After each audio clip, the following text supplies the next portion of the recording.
பேசும் அனைவருக்கும் வணக்கம். ப்ரீவியஸ் வீடியோவில் பார்த்தீங்க அப்படின்னா ஜிஎஸ்எம் ஜிபிஎஸ் இதை பற்றி பார்த்துருப்போம்.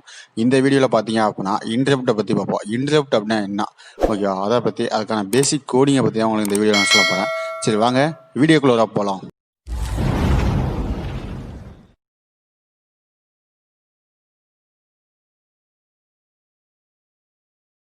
இப்போ தான் அந்த யூடியூப் சேனல் நீங்கள் ஃபஸ்ட் டைம் வரீங்க அப்படின்னா கீழே இருக்க ரெட் கலர் ஐக்கனை ப்ரெஸ் பண்ணி சப்ஸ்கிரைப் பண்ணிக்கங்க. கூடவே பக்கத்தில் இருக்க பெல் ஐக்கனை ப்ரெஸ் பண்ணி ஆல்னு கொடுத்துங்க. அப்போ தான் நம்ம யூடியூப் சேனலில் போடுற வீடியோஸ் உங்களுக்கு இமீடியேட்டாக நோட்டிஃபிகேஷன் வந்து அப்டேட் ஆகும். அதே மாதிரி இந்த யூடியூப் சேனல் போடுற வீடியோஸ் உங்களுக்கு பிடிச்சிருந்துச்சி அப்படின்னா ஒரு லைக் பண்ணுங்கள். இன்டரப்ட் அப்படிங்கிறது என்ன அப்படின்னா, இப்போ ஒரு எக்ஸாம்பிள் சொல்ல போகலாம் அப்படின்னா, நீங்களும் உங்கள் ஃப்ரெண்டும் பேசிக்கிட்டு இருக்கீங்க. பேசிக்கிட்டு இருக்கப்போ இடையில ஒரு ஃபோன் கால் வருது, ஓகேவா? அப்போ இடையில ஒரு ஃபோன் கால் வருது அப்படின்னா அது என்னது, அது ஒரு இன்டரப்ட். ஓகே, நான் வந்து நேரில் பார்த்து பேசிட்டு இருக்கப்போ ஒரு ஃபோன் கால் இடையில வந்துச்சு அப்படின்னா அது ஒரு இன்டரப்ட்னு நான் சொல்கிறேன். ஓகே, அப்போ நீங்கள் ஒரு பாட்டு கேட்டுட்டு இருக்கீங்க, ஒரு சாங்ஸ் கேட்டுட்டு இருக்கப்போ டக்குன்னு ஒரு ஃபோன் கால் உள்ளே வந்துச்சு அப்படின்னா அது ஒரு இன்டரப்ட். ஓகே, ஒரு நாய்ஸ் வந்து உள்ளே ஆட் ஆகுது. இப்போ நீங்கள் நார்மலாகவே சொல்ல போனோம் அப்படின்னா நம்ம வாய்ஸ் கால் இருக்குல்ல, இப்போ நீங்கள் ஜியோ மொபைல்லேருந்து அதர் நெட்வொர்க்கு கால் பண்ணீங்க அப்படின்னா என்ன ஆகும், சம்டைம்ஸ் வந்து வாய்ஸ் வந்து அதர் வாய்ஸ் வந்து உள்ளே இன்க்ளூட் ஆகும். அப்போ என்ன ஆகுது, அந்த இடத்துல இன்டரப்ட் ஆகுது. ஓகேவா, அது எல்லாமே இன்டரப்ட் தான். இப்போ நான் அந்த 3 டைப் சொன்னல, அந்த 3மே இன்டரப்ட் தான். Okay, interrupt is a signal emitted by hardware or software when process or event needs immediate attention. Okay, என்ன ஆகும் அப்படின்னா ஈவன் இப்போ ஏதாவது ஒரு பெஸ்ட் எக்ஸாம்பிள், இன்னொரு பெஸ்ட் எக்ஸாம்பிள் சொல்ல போனோம்னா, இப்போ நீங்களும் உங்கள் ஃப்ரெண்டும் பேசிக்கிட்டு இருக்கீங்க. அப்போ வந்து ஒரு ஃபோன் கால் இடையில வருது. அந்த ஃபோன் கால் இடையில வந்துச்சுன்னா நீங்கள் எதுக்கு ப்ரிஃபரன்ஸ் கொடுப்பீங்க? அந்த ஃபோன் காலுக்கு தான் ப்ரிஃபரன்ஸ் தரீங்க. ஏன்னா அது ஒரு இன்டரப்ட் உள்ளே வந்தோடனே அந்த ஃபோன் காலுக்கு தான் முக்கியத்துவம் தரீங்க. ஆனால் உங்கள் ஃப்ரெண்ட்ட பேசியிருக்கிற மாதிரி பேசியிருக்கீங்களா? பேச மாட்டீங்க. ஓகே, அப்போ இன்டரப்ட்டுக்கு தான் நமக்கு இமிடியேட் அட்டென்ஷன் தருவோம் அப்படின்னு சொல்லியிருக்காங்க. அப்படி இல்லைன்னா இன்னொரு எக்ஸாம்பிள் சொல்லலாம். ஒரு இண்டஸ்ட்ரி இருக்குது. இண்டஸ்ட்ரியில் பார்த்தீங்க அப்படின்னா ஃபயர் ஆயிடுச்சுன்னா என்ன ஆயிரும், அடுத்த டைமில் என்ன ஆகும், எல்லா மோட்டரையும் ஸ்டாப் பண்ணிட்டு எகைன் என்ன பண்ணுவோம், ஃபயர் அலாரத்தை ஆன் பண்ணி விட்டோம். ஓகே, அப்போ அங்கே என்ன ஆகுது, ஒரு இன்டரப்ட்டுக்கு தான் நமக்கு பீரியாரிட்டி தருது. ஓகே, இன்டரப்ட்டுங்கிறது ஒரு இம்பார்ட்டன்டான திங்ஸ். இது வந்து நம்ம அடினோவில் யூஸ் பண்ணுறது என்னன்னா 2வது பின்னும் 3வது பின்னும் இருக்குது. ஆனால் பட் அடினோல் வந்து அவ்வளோதுக்கு இன்டரப்ட் வந்து சரியாக ஒர்க் ஆகலை. ஓகே, நீங்கள் என்ன பண்ணலாம் அப்படின்னா பிக்கு இது மாதிரி வேறு அட்வான்ஸ் கண்ட்ரோல் போனீங்க அப்படின்னா அதில் இன்டரப்ட் நீட்டாக இருக்குது. ஆனால் அடினோவை பொறுத்த வரைக்கும் 2வது பின்னையும் 3வது பின்னையும் நீங்கள் என்ன பண்ணலாம், இன்டரப்ட் பின்னாக யூஸ் பண்ணிக்கலாம். ஓகே, அதுக்கான பேசிக் கோடிங், ஒரு எல்இடி நீங்கள் ஆன் பண்ணணும் ஆஃப் பண்ணணும்னா இந்த கான்செப்ட். ஓகே, நீங்கள் ஒரு சீரியலில் டேட்டா ரிசீவ் பண்ணுறீங்க, எனக்கு டைமில் இன்டரப்ட் ஆகணும் அப்படின்னா நீங்கள் என்ன பண்ண முடியாது, இந்த அடினோவை யூஸ் பண்ண முடியாது. அடினோங்கிறது ஒரு ஓப்பன் சோர்ஸ் சாஃப்ட்வேர் தான், ஓப்பன் சோர்ஸ் பிளாட்ஃபார்ம் தான், இல்லைன்னு சொல்ல. பட் ஆனால் என்ன அப்படின்னா இதில் மினி ப்ராஜெக்ட்ஸு, ஓகே, இதை மட்டும் தான் பண்ண முடியும். நீங்கள் பெரிய லெவலில் ப்ராஜெக்ட் பண்ணுறீங்க அப்படின்னா என்ன பண்ணி ஆகணும், ஒரு பிக் மைக்ரோ கண்ட்ரோலர் இல்லை ஆம் இது மாதிரி ராஸ்பெரி பை இது மாதிரி தான் போய் ஆகணும். ஓகே, அதில் it allots the processor to a high priority process requiring interruption of the current working process in IO devices. One of the bus control lines is dedicated for this purpose and is called the interrupt service routine. Okay, அதான் ஐஎஸ்ஆர்னு சொல்லுவாங்க. ஐஎஸ்ஆர்னா என்னன்னா interrupt service routine. Okay, நீங்கள் எந்த ஒரு நடந்துருந்தாலும் என்ன பண்ணுவோம், ஒரு program வந்து 100 லைன் எழுதிருக்கீங்க, 50வது லைன் போகிறப்ப எனக்கு என்ன ஆயிடுச்சு, ஃபயர் ஆயிடுச்சு. அப்போ என்ன பண்ணுவோம், டக்குன்னு என்ன இன்டரப்ட்டுக்கு தான் வரும். ஓகே, இன்டரப்ட்டில் என்ன கோடிங் எழுதிருக்கோமோ அந்த கோடிங் தான் எக்ஸிக்யூட் பண்ணும். ஓகே, அந்த கோடிங் என்ன எழுதிருக்கோம் அப்படின்னு நான் சொல்லிடுற மாதிரி இதில் என்ன டாஸ்க் இருக்குது அப்படின்னு மட்டும் உங்களுக்கு எக்ஸ்பிளைன் பண்ணிடுறேன். ஏன்னா அதில் ஒரே ஒரு டாஸ்க் தான் இருக்குது. எங்கே இந்த பிபிடி ஓப்பன் பண்ணணும் அவசியம் இல்லை. இப்போ பார்த்தீங்க அப்படின்னா 30 செகண்ட்ஸ் வந்து நீங்கள் ப்ரெஸ் பண்ணால் எங்கள் டிஸ்பிளேல என்ன ஆகணும், எத்தனை டைம் நம்ம சுவிட்சை ப்ரெஸ் பண்ணி எடுத்தோம் அப்படிங்கிறத கவுண்ட் ஆகணும். ஓகே, இதுக்கான டாஸ்க் வந்து நீங்கள் போட்டு எனக்கு என்ன பண்ணலாம், கீழே இருக்க யூடியூப் சேனலோட வாட்ஸ்அப் குரூப் லிங்க் ஷேர் பண்ணி நீங்கள் நம்ம என்கிட்ட வெரிஃபை பண்ணிக்கலாம். அப்படி இல்லை அப்படின்னா நான் இந்த யூடியூப் சேனல்லையும் அப்லோட் பண்ணுவேன்.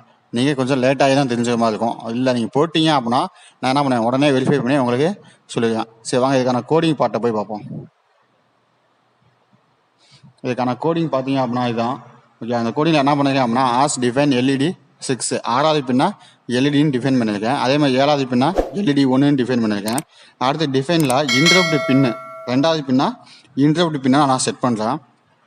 அடுத்து unsigned int state equal to 0 T equal to 0. இந்த ஸ்டேட் ஈக்குவல் டு 0 என்ன பண்ணும், இது கோடிங்லேயே இருக்குது. ஓகேவா, இது வந்து நீங்கள் மாற்றினீங்க அப்படின்னா உங்களுக்கு கோடிங் ஒர்க் ஆகாது. இதையும் சொல்லிடுறேன். ஓகே, அடினோல எல்லாமே இன்ஃபில்டு லைப்ரரிஸ், அதில் நீங்கள் வேரி பண்ணீங்க அப்படின்னா ஆகாது. நான் எகைன் எல்லா டைமும் எடிட் பண்ணி தான் நான் அந்த கோடிங்கை கரெக்டாக சொல்லிகிட்டு இருக்கேன். ஓகே, அதனால் நீங்கள் எதுவும் மாற்ற வேண்டாம். டி ஈக்குவல் டு 0 இந்த டீங்கிற வேரியபிள் வந்து நான் போட்டது, நீங்கள் இதை மாற்றிக்கலாம். வாய்டு பிளிங்கிங்கில் நான் என்ன பண்ணியிருக்கேன், வாய்டு பிளிங்கிங்கிற ஒரு ஃபங்க்ஷன் எழுதியிருக்கேன். அந்த ஃபங்க்ஷனில் தான் என்ன பண்ணியிருக்கேன், ஸ்டேட்டுங்கிற வேரியபிளாக நான் செக் பண்ணியிருக்கேன். வாய்டு செட்டப்பில் பார்த்தீங்கன்னா பின் மோட் எல்இடி அவுட்புட்டு. பின் மோட் எல்இடி 1 கமா அவுட்புட்டு, பின் மோட் இன்டர்ப்ட் பின் கமா இன்புட்டு. ஓகே, எனக்கு என்ன லாஜிக்கில் வேணும்னு சொல்லி நான் புல் அப்னு கொடுத்துருக்கேன். எனக்கு என்ன ஆகணும், சுவிட்சை ப்ரெஸ் பண்ணால் 0 வோல்ட் உள்ளே போகும். ஓகே, அந்த கான்செப்ட் தான் நான் கேட்டுருக்கேன். ஏன்னா நம்ம புல் அப் அப்படிங்கிறப்ப என்ன பண்ணிப்போம், ரெசிஸ்டர் போட்டு 5 வோல்ட் கொடுத்துருப்போம். அப்போ என்ன ஒரு ரெசிஸ்டர் போட்டு 5 வோல்ட் கொடுத்தா இன்சிலாக 5 வோல்ட் போயிட்டு இருக்கும். நான் எப்போ சுவிட்சை ப்ரெஸ் பண்ணால் அப்போ 0 வோல்ட் போகும்.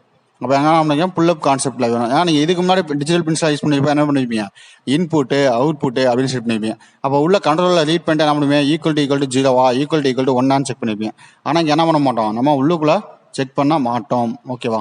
அடுத்து பார்த்தீங்கன்னா அட்டாச் இன்டரப்ட். நீங்கள் Arduino பொறுத்த வரைக்கும் அவங்க என்ன டிஃபால்ட்டாக கீவேர்ட்ஸ் யூஸ் பண்ணாலும் அந்த கீவேர்ட்ஸ் நம்ம யூஸ் பண்ணிக்கணும். அட்டாச் இன்டரப்ட் ஓப்பன் ப்ராக்கெட்டில் டிஜிட்டல் பின் இன்டரப்ட் பின்னு வந்து நான் என்ன செட் பண்ணியிருக்கேன், நம்ம செகண்ட் பின்னை செட் பண்ணியிருக்கோம். அது இன்டரப்ட் பின்னா உள்ளது. இல்லை நீங்கள் 2ன்னு கூட போட்டிங்கன்னா அப்படின்னா இங்கே 2ன்னு கூட உள்ள போடலாம், அதெல்லாம் ஒன்றும் பிரச்சனை இல்லை. பிளிங்க்கு அப்படிங்கிற அந்த ஃபங்க்ஷனை கால் பண்ணியிருக்கேன்.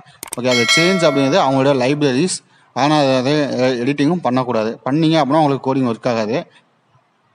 அடுத்து void loop, if state equal to 1. Okay, ஸ்டேட்டுங்கிற வேரியபிள் நான் எங்கே பண்ணேன், மேலே பண்ணியிருந்தேன்னா இப்போ என்ன பண்ணியிருக்கேன், ஸ்டேட் ஈக்குவல் டு 0 செக் பண்ணேன், 0 வேல்யூ அசைன் பண்ணேன். இங்கே என்ன பண்ணியிருக்கேன், ஸ்டேட் ஈக்குவல் டு 1 செக் பண்ணுங்க. 1 இருந்தால் டி ஈக்குவல் டு 1ங்கிற வேரியபிள் நான் 1 மாட்டேன். அப்போ ஸ்டேட்டுங்கிற வேரியபிள் எங்கே இருக்குது அப்படின்னா வாய்டு பிளிங்க் அப்படிங்கிற ஒரு ஃபங்க்ஷனுக்குள்ளே இருக்கும். அந்த வாய்டு பிளிங்க் அப்படிங்கிற ஃபங்க்ஷன் இருக்குது. இப்போ ஸ்டேட்டுங்கிற வேரியபிளுக்கு என்ன இருக்கும், 0ன்னு இருக்கும். Equal to not equal to state. அப்போ என்ன ஆகும், நாட்டு அப்படின்னா தலைகிலி. இப்போ நான் அதில் 0 இருந்துச்சு அப்படின்னா இது 1 ஆகும். இப்போ ஸ்டேட்டுங்கிற வேரியபிள் என்ன இருக்குது, இன்சிலாக 0 இருக்குது. 0 ஈக்குவல் டு 1 அப்படின்னா என்ன ஆகும், இது ஈக்குவல் ஆகுதா, ஈக்குவல் ஆகலை. அப்படிங்கிறப்ப நமக்கு என்ன ஆகும், மேலே போகுமோ, போயிட்டு இந்த if equal to state equal to 1 check பண்ணாது. ஓகே, ஏன்னா அதுலேயும் 0 தான் இருக்குது. இப்போ வர வேல்யூ சுவிட்சை ப்ளஸ் பண்ணாத வரைக்கும் என்ன தான் இருக்கும், 0 தான் இருக்கும். அப்படிங்கும்போது அது ஈக்குவல் ஆகுமா, ஆகாது. எப்போ அது 1 ஆகுதோ அப்போ என்ன ஆகும், ஆட்டோமேட்டிக்காக உள்ளே வரும். அப்போ என்ன பண்ணுங்க, ஸ்டேட் ஈக்குவல் டு 1 ஆச்சுன்னா டீங்கிற வேரியபிளோ ஈக்குவல் டு 1 பண்ணியிருக்கேன். இஃப் டி ஈக்குவல் டு 1 இருந்துச்சு அப்படின்னா டீங்கிற வேரியபிளை 0 பண்ணிட்டு எல்இடியை வந்து ஹை பண்ணியிருக்கேன். டிஜிட்டல் ரைட்டில் எல்இடி 1 வந்து லோ பண்ணியிருக்கேன். எல்ஸாக இருந்துச்சு அப்படின்னா என்ன பண்ணுங்க, டிஜிட்டல் ரைட்டில் எல்இடி 1 வந்து ஹை பண்ணியிருக்கேன், எல்இடியை வந்து லோ பண்ணியிருக்கேன். ஓகேவா, அப்படியே எல்இடிஸ் நம்ம மாற்றி ஆன் பண்ணியிருக்கேன். ஓகே, அந்த கோடிங் நீங்கள் என்ன பண்ணிருக்கேன், சேவ் பண்ணிருக்கேன். சேவ் பண்ணிட்டு எக்ஸ்போர்ட் கம்பைல் பண்ணி கொடுத்துங்க. நான் ஏற்கனவே கொடுத்து வச்சிட்டேன். இப்போ நான் மட்டும் இதுக்கான சிமுலேஷன் ஃபைலை மட்டும் ஓப்பன் பண்ணிடுறேன். இந்த சிமுலேஷன் ஃபைலை பார்த்தீங்க அப்படின்னா ஒரு எல்இடி மட்டும் ஆன்லேயே இருக்குது. ஓகே, இது வந்து ஒன்றும் பிரச்சனை இல்லை. நீங்கள் கோடிங் ரன் பண்ணுங்கள். கோடிங் ரன் பண்ணீங்க அப்படின்னா உங்களுக்கு என்ன ஆகும், எல்இடி 1 வந்து ஒரு எல்இடி மட்டும் ஆன்லேயே இருக்கும், ஒரு எல்இடி மட்டும் ஆஃப் ஆகும். அப்போ நான் சுவிட்சை ப்ரெஸ் பண்ணுறேன். சுவிட்சை ப்ரெஸ் பண்ணால் என்ன ஆகுது, ஒரு எல்இடி ஆஃப் ஆயிடுச்சு, D1ங்கிறது ஆஃப் ஆகிட்டு D2ங்கிறது ஆன் ஆகுது. ரிலீஸ் பண்ணாமனா D1 ஆன் ஆயிடுச்சு, D2 ஆஃப் ஆயிடுச்சு. ஓகே, இந்த இஷ்யூக்கு எல்லா விதமும் கரெக்டாக ஒர்க் ஆகும். ஓகே, அந்த கோடிங்கை பற்றி எதுவும் நீங்கள் பயப்படணும்னு தேவையில்லை. இந்த கோடிங் பர்ஃபெக்டாக ஒர்க் ஆகும். இந்த யூடியூப் சேனலில் போடுற வீடியோஸ் பிடிச்சிருந்துச்சு அப்படின்னா ஒரு லைக் பண்ணிங்க. அதே மாதிரி உங்கள் ஃப்ரெண்ட்ஸுக்கும் ஷேர் பண்ணுங்கள். நம்ம யூடியூப் சேனலில் போடுற வீடியோஸ் உங்களுக்கு இமீடியட் நோட்டிஃபிகேஷன் வரணும் அப்படின்னா கீழே ஐக்கனை ப்ரெஸ் பண்ணி சப்ஸ்கிரைப் பண்ணிக்கோங்க. கூடவே பக்கத்தில் இருக்க பெல் ஐக்கனை ப்ரெஸ் பண்ணி ஆல்னு கொடுத்துங்க. Okay guys, thank you.